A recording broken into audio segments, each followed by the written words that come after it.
Vítajte naspäť pri 7 Days to Die a váš Imhotep tu má dosť vážny problém.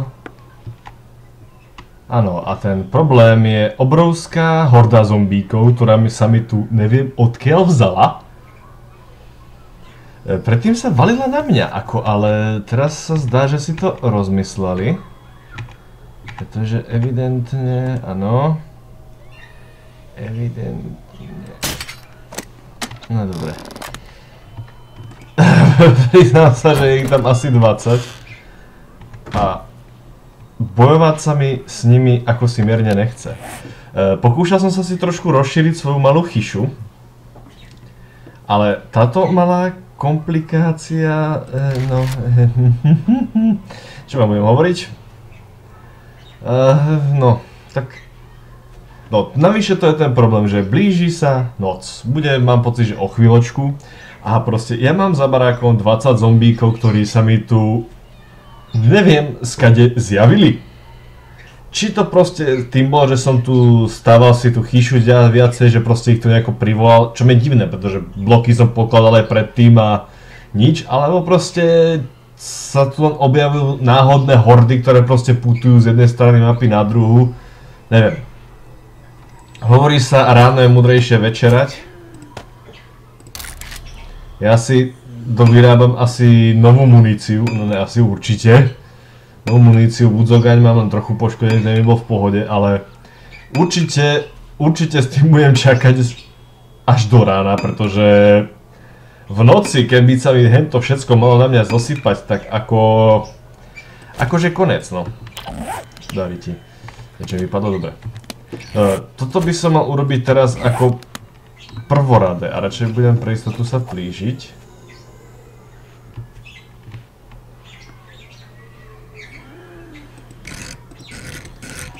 Toto umiestňovanie je tu trošičku zaujímavé, musím povedať. Výborne. Hneď pri ohnisku by ma chytilo. Ale čo som chcel, áno, vytvoriť si nový, ježišmaria. Trochu kokcem, som veľmi nervózny, pretože no, úprimne povedzme si, ako by sa cítili vy, keby ste mali za barákom 20 zombíkov pripravených vás zožrať kedykoľvek si ich to napadne. Aj keď zatiaľ ešte o mne nevedia, čo je len dobré. Ježiš, ale bojím sa vyslovene, že vyrábať akúkoľvek činnosť, že by ich mohla prilákať. Zatiaľ je ticho, nepočujem žiadne nárazy pestí do dreva.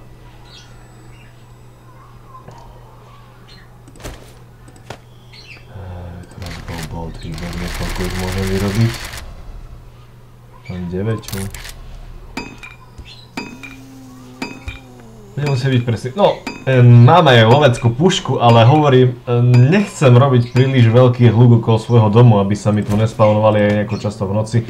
No, evidentne prvá vec, čo budem musieť, len čo si asi doupgradujem chyšku, urobiť bezpečnostné opatrenia.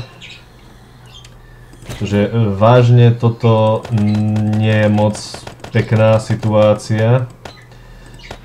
Najvyššie čo si overiť, či sa bodláky dajú robiť stále tým istým spôsobom ako inokedy. Pre tých, čo nevedia, v čom myslím pod bodlákmi, myslím tým drevené naostrené tyče, čo si dám okolo domu a keď sa to budú prechádzať, ich to môže zraňovať. Od Alfy 1, Alfa 2 alebo 3 proste boli tieto bodláky tak trošku bugle, čo sa týkalo hráčov, že len ste sa ich dotkli a instakill. A pričom zombíci niekedy do nich pochodovali a nič im to niekedy nespravilo, takže uvidíme, čo to bude. Čo to bude teraz.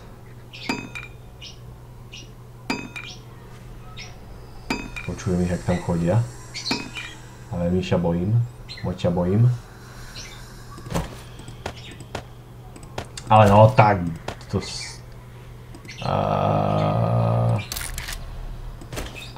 do prdele. Hej, čo? Hej bej? Čo to ide?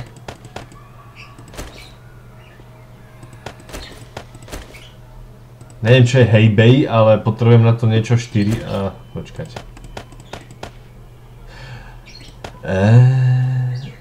Už asi viem, áno, to je kocka slámy, dobre. Tá mi v zombie apokalypse veľmi pomôže. Dobre, tak si dám dizajn na to, aby sa nepovedalo.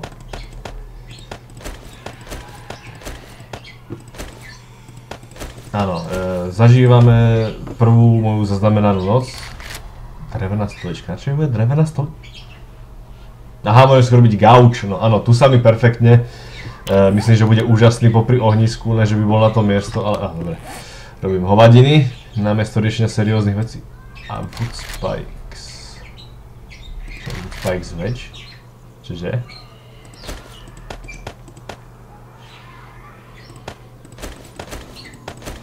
Priznám sa, netuším, čo to po mne momentálne chce, ale vidím tu nejaké Wood Spikes, len to je stick.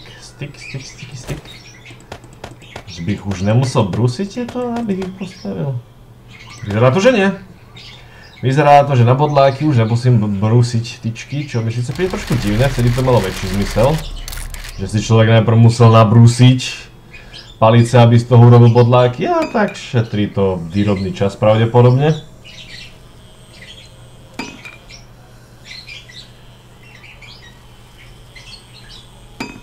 Niečo tam bzučí. Asi priletela včelka Mája. No. Chcel som aj niečo variť, ale bojím sa zapalovať oheň a variť čokoľvek. Neže by som mal, čo mám tu jedno vajíčko, mohol by som si ho možno uvariť na tvrdo.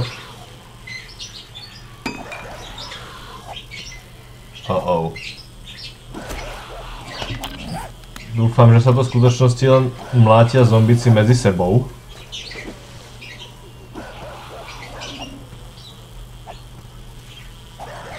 Sú to útočné zvuky, ale nie sú to zvuky nárazu do dreva.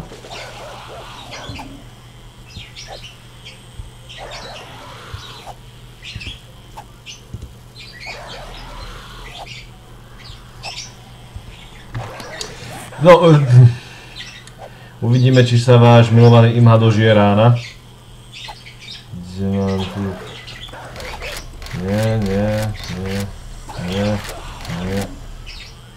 Nie. Jak sa to volá, tá sranda, z ktorej to tam... Oh, Dashing Gas. Potrebovať aspoň 20. Jedna z zaujímavých vecí, čo som sa dozvedel, je, že nemusíte čumeť na ten craft, že môžete v podstate chodiť. Neskúšal som, či sa to náhodou ako napríklad v raste, ako tiež môžete takto chodiť, ale že ak začnete behať alebo skákať, tak sa ten craft preruší. Neviem, ako to je tu, neskúšal som to, raz to vyskúšam, dám vedieť, ako to vyzerá. Počujem ich tam stále, čokluje. Dobre, myslím, že zbytočne tu stať a tliechať celú noc nepomôže nikomu. Takže miernym lusknutím prsta posuniem čas asi takto. A máme tu krásne nové ránečko. Plné mŕtvol, ktoré nám chcú sežať mozog. No, chýša stále stojí. Čas sa spomalil, takže už je evidentne deň. A je asi čas ísť skontrolovať situáciu vonku. Mene Otca i Syna i Ducha Svatého, enter. Ideme na to!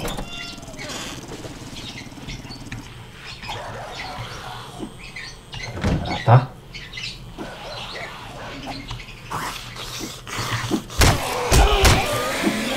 Má byť svetlo, ak to, že si bežalo! Jak to, že bežia, už má byť deň. Že by to bol nejaký strašný šprint, ale...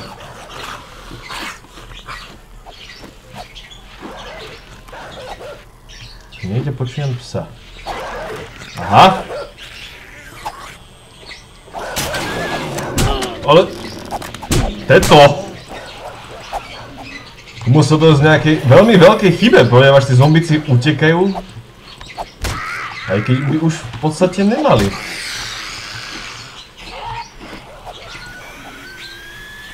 No super, jačiaci zombík, výborne, nič iné som nepotreboval. Len prilákať sem ďalších zombíkov.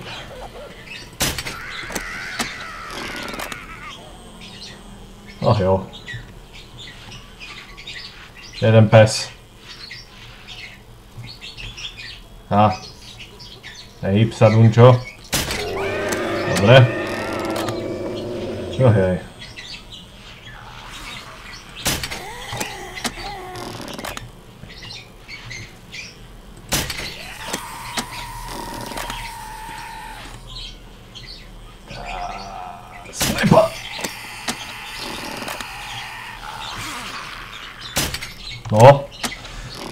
Pohyblivý cieľ!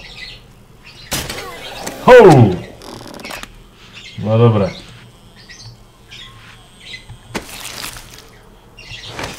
Nudista nemal nič. Á, máme telefón, prerušujem vysielanie. Kultúrnu vložku, problém bol zažehnaný. No. Takže ako vidíte, takto som dopadol. Našťastie tá horda nebola až tak veľká, skôr sa ale obávam ďalšej noci, takže...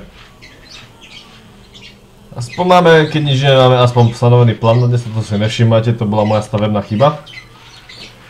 Ale ako vidím, napriek tomu, že už bol deň, stále bolo dosť tmavo na to, aby proste zombíci utekali. Ako videli ste, nebol to žiaden nejaký veľký beh. V porovnaní s predošlými alfami by som povedal, že rapidne zombíkov spomalili. Čo však evidentne neznamená, že vás nemôžu dostať, keď sú o dosť pomalší. Jedna stena, druhá stena, tretia stena.